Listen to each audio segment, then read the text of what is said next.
Certainly the first art form I ever took a liking to was comic art. My brother Tim, who's a painter, he introduced me to drawing cartoons, comic art. And I really took to it at the time and kept it up for a number of years until I had to grow up and they told me to get a job. And suddenly I dropped it. I dropped visual art completely, just only recently getting back to it. People think cartoons right out the hand, which is great, it's fine. But comic art is sometimes just defined as sequential art, where you have a series of drawings. And that kind of notion of comic art, if you think about it that way, goes back thousands of years, where people drew pictures in sequence. It's sort of still pictures in sequence. There's always a sort of real life quality to the comics that I'm processing something that's going on in real life, whether it's an election that's happened, whether it's the adoption of my dogs that came into my life 2 years ago. So it's always something really close to my heart. More recently, I've been playing with comic art, experimenting, developing for the last number of years. But now I'm moving in on a big project, a sort of a comic memoir, as they call it. I have a real fondness for pencils and pencil crayons. In some ways, it's just the simplicity of the tools are very nice. And so I did a lot of that kind of work. I'm doing more digital work these days. It's a whole other thing to learn digital art and to learn the tools of it. Very early on, I used to just take my hand-drawn sketches, clean them up in Microsoft Paint before I posted them online. There's certain limits to working with Microsoft Paint as far as a digital tool goes. So I got myself a Photoshop subscription and started working with that. These days I work entirely on the iPad in Procreate. It's a very nice combination of being able to work completely by hand in a digital tool.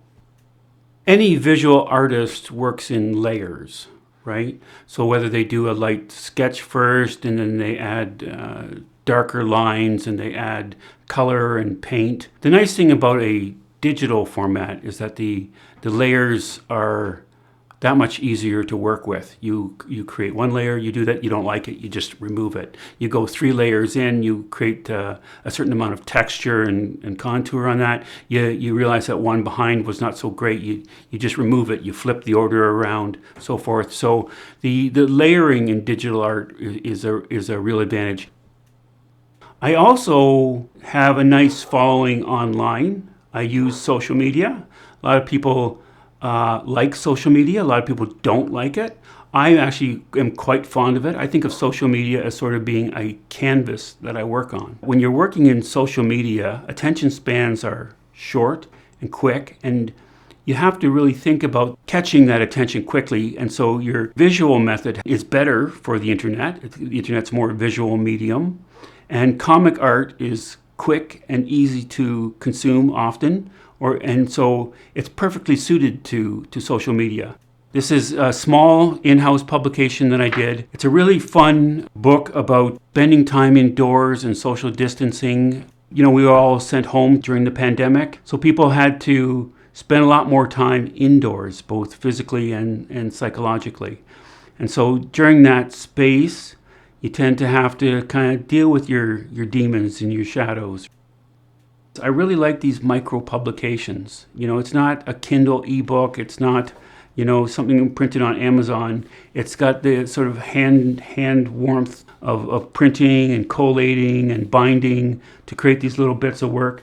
And one day I would like to have a comic art label and help other people, create works like this as well.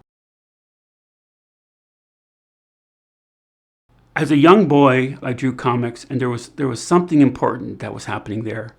But there's something that happens in our culture, in our time, where people get told to get serious, to put away the arts more generally.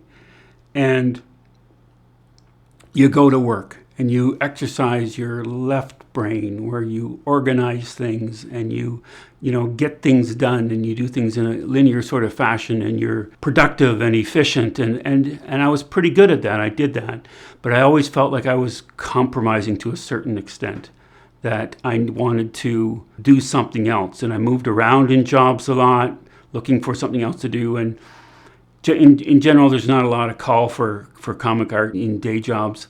So, but the closer I got to sort of when I could see that the end of that career arc was coming, I felt that need to shift to that sort of right brain kind of thinking, where it's just a little bit more holistic, it's a little more imagistic, and I find that voice grows in time. I think I noticed that with people who are getting older, they tend to hear that voice and see those pictures and pick up arts again, and so that's what it's about.